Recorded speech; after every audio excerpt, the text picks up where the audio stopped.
Hi, welcome back to Dispersed Church. Hi, I'm Luke, I'm Kara. and we're glad to be with you. Yes, we are. If this is your first time, before you scroll on to the next video, we just want you to know that we are Christians. We are here to talk about Christian things, but hopefully from a new Christian perspective. We hope you will stay tuned and also join the conversation, whether that's in the comments, whether you DM us, however way that you want to interact, feel free to do that. Yeah, and I will say, maybe it's not actually a new perspective. Maybe it's a really old perspective, but maybe it's something that you haven't heard before, you weren't aware of. Maybe you grew up Christian, but you weren't taught this way. There are so many things that could go into this, but just in case you're not aware, it's kind of a big week for Christians. So we call this week Holy Week. Holy Week, yeah. Which, for those of you who may not know, that what we're really talking about is this is the week that we commemorate that Jesus, who we believe is God, died, which in and of itself is kind of a loaded, big, huge statement that God died. So, a recap of that, we've been going through the book of John, just talking through that, going through different topics, but John 3:16 might be one of the most popular, I don't want to assume, but might be one of the most popular verses. So John, or at least most famous. Yeah, most famous. John 3:16, God loved the world so much that he sent his son to die on the cross, that whoever believes in him will not die, but have everlasting life. So as Christians, we believe that God came down to earth in the form of human, Jesus. Yeah, we call this incarnation. So if you've ever seen that word anywhere around, that's what we're talking about. Yeah, came, lived a perfect life, 33 years, and then died on the cross to pay for our sins, and just to kind of cover any wrongdoings, anything, so that way a perfect God, humans who are not perfect, there's automatic separation. Jesus came to bridge that gap so that we, through Jesus, would not be separated from God. So Sunday is Palm Sunday, and then we celebrate Which Palm Sunday, before we keep going, because you may not know what this is, or maybe you grew up and it was never explained to you. So Jesus was a real historical person who lived in ancient, what is now modern day Israel, the country that we know of today. And there's a point... Whoa. You're saying Jesus isn't from America? Truth. Facts. You heard it. You heard it right here. So, in somewhere around the year AD or CE, however you're going to use terminology, around 30 AD or CE. What is CE? Common era. So some people do BCE. Today I learned. I thought it was always BC AD. Yes, well, so some people differentiate. I love it. If you're new, Luke normally brings the very intellectual, historical. You do, and I bring what you just heard. That's what I bring to the table. So I learned something new. Also the sparkly nails. I did. Anyway, we're getting off track. Off track. I'm going to see Taylor Swift soon, so did my nails for that. So I feel like every week there's a Swiftie reference. So we have been to the fellow Swifties. Hey, anyways, Holy Week, Palm Sunday. So in AD 30, approximately, I mean, you can quibble about the years specifically, Jesus, a real historical person, enters Jerusalem. And so what happens is all of these people who have been following Jesus around, listening to his teachings, benefiting from his miracles. I mean, we believe that Jesus actually literally fed 5,000 people with a few loaves of bread and several fish. Yeah. I believe that. I do. But that was a popular move for people who really lived at a subsistence kind of hand-to-mouth level. And so these people started following Jesus around. He goes to Jerusalem, which is the holy city for the Jewish people. And we commemorate this with Palm Sunday. And basically, the Jewish people in Jerusalem welcome Jesus as this conquering king figure into Jerusalem by waving palm fronds. And then they lay them on the ground as kind of this recognition of what they would construe as kingship. Now, the strange thing is, a week later, they're going to kill him. Well, can we talk about how Jesus entered into the city? Well, riding on a donkey. A donkey. Yeah, and so this is a subversion of, we're getting into it, of Roman imagery. So essentially, Caesar, the emperor of Rome, which at this time, Israel is a Roman province, Caesar would enter into a city that he had conquered on a big white horse. I'm not exaggerating. and they would also welcome him with palm fronds. So there is this kind of kingship imagery happening. The Jews are kind of ascribing some of this imagery to Jesus at this point in time. Some things are going to happen over the course of this week where the mob that effectively welcomes him into the city becomes an angry mob that wants to kill him. Because of a lot of things. He said some things that really upset the Jewish religious leaders of the day. He equates himself to God. If that's something you've never read before, I would encourage you to check out the Gospel of John. It's the 4th book in the New Testament, which is the second kind of, I won't say half because it's not a literal half, but it's the second portion of what we call the Bible. And so in the Gospel of John, Jesus makes these claims to be God, to be the Son of God. These are blasphemous, totally wrong things to say to the Jewish religious establishment. And it makes them mad. So they start setting these kind of conspiratorial wheels in motion with the Roman government to kill Jesus in a really painful, gruesome, horrific way on a cross, which is why that's one of the symbols that we associate with Christianity. So what was this symbol of shame now becomes the symbol of Jesus and the movement that follows him. Yeah, and we've talked about this in a couple of our other videos. There's a lot of different moments in Jesus' life where he really flips the script, where there are people that are normally looked down upon, who are treated terrible in society, that he really restores and redeems. And so he has this way of kind of, we talked about a perfect God and how everything, how the world is right now. There's so many terrible things. There's sickness, there's famine, there's war. That is not how God originally designed things to be.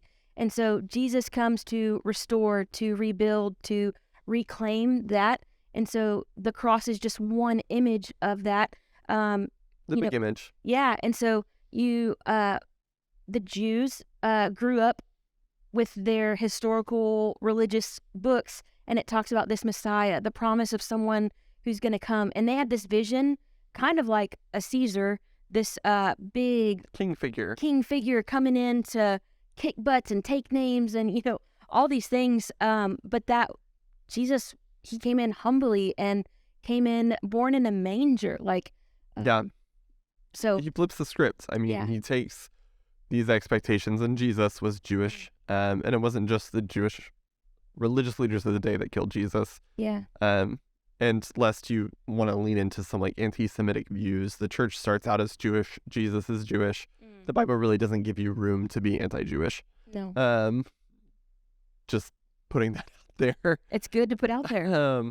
But Jesus flips those expectations. And so if you've ever heard Jesus Christ comes from this Greek word Christos, which is a Greek translation of a Hebrew word, Messiah, which means anointed one. So Christ is not Jesus's last name. It's a title. And it means Messiah, this anointed one. And in Hebrew history, the king was this one who was anointed to rule over the people of God. Yeah. So by calling Jesus Christ, it's effectively this kingly title rooted in this Jewish Hebrew expectation. But Jesus comes in with humility, even to the point of death. And so Jesus dies to restore everything that's broken. We've talked before about how sin is us getting love out of order. We put our loves in the wrong order. Jesus comes to die to put our loves back in the right order and to make it possible for us to live in a world that is ultimately bound for how God has designed it to be. Yeah, and I know as Christians, we believe that, like we said earlier, when you believe in Jesus, when you believe that what all he came to do and how he lived, you have everlasting life. So I know it's the imagery is used in the Bible, but we're running a race. We are on a race, and I know the finish line. I know the hope and the peace and the joy that I have when I die. I know where I'm going, and that is something that helps me get through all the highs and lows of life. Because being a Christian doesn't just mean life is perfect. No. It doesn't mean that everything is happy, healthy, we still live in this world. Yeah. And so it doesn't change everything right now, but it gives us that peace, that hope, that joy, that otherwise, happiness is an emotion. It comes and goes. there is deep sadness and so much sorrow in life. But I know that in the midst of my sorrow, I still have comfort because I know God is with me, that I have that everlasting joy that can never be taken from me based on my income, my house, my marital stuff, or anything. And so I think that's where Jesus, like we said earlier, just restores everything, and that we know I've said this before, we know whose we are, we know why we live, and where we're going when we're not living anymore. So Yeah. And we're going to talk more about that hope with resurrection, because that's what Easter is about in our next video. I want to point out, I think the magnitude of Holy Week, which is this week leading up to Jesus's death, which is what Good Friday ironically commemorates that we call it good, is the fact that sin, this putting love out of order, has so corrupted and mangled the world that we live in. And I don't think you have to look around very hard to see that the world is a rough place. oh my gosh, no. That it's so bad that God himself became human with the intention of dying. And we'll talk more about what happens in that and why that happens and what happens in the wake of that in our next video. But there's a heaviness to this week, I think, in Christian life, and acknowledging the reality of the circumstances that we live in now, that this world is full of pain, that it is full of hurt, that we hurt one another, we hurt the world we live in. We do a lot of damage. Whether we know we're doing it or not. I think we can think back to all the times we've unintentionally hurt people or done bad things. But we live in a world that's just full of sadness and grief and heart and hardship. Yeah. And God comes as a human being to put that right through dying. And he does it because he loves us and he loves the world. Yeah, and I think that's, if you're hearing this for the first time, it's like, what? How? Like, it's a big concept. It's a big thing. But I think it's worth exploring. It's worth diving into. And like we said earlier, you're invited into this conversation. This is not just between Luke and I. You're a part of that. We'd love for you to join us in the comments. And if you have questions, our DMs are open. We'd love to hear from you. And we'd love to help read through the Gospel of John with you even. Yeah, just process through that. I know for me, in my faith, it has been so crucial having people that are on maybe a little further walk than I am in their faith. Maybe they've been a Christian a little bit longer, or they've been more experienced. I've known Luke a couple months now, and I just feel like you always teach me something new, and you always bring more context. Don't roll your eyes. Luke is always telling me, Kara, don't sell yourself short. So I'm telling you, like, you just bring different layers of it to where I have maybe heard something my whole life, but then adding in this extra historical thing or this extra whatever is just nice. And so all that to say, if you're processing through what you believe, why you believe it, it's nice to have someone to talk through that with. And we're both here for you. Yes. Yeah. So. Yeah.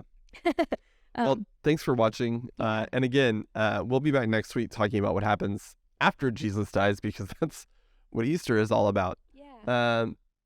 But we'd encourage you, again, message us, comment. If you haven't yet, go ahead and like and subscribe, and stay tuned to what's happening here. We would love to turn this into a real conversation with you. Definitely.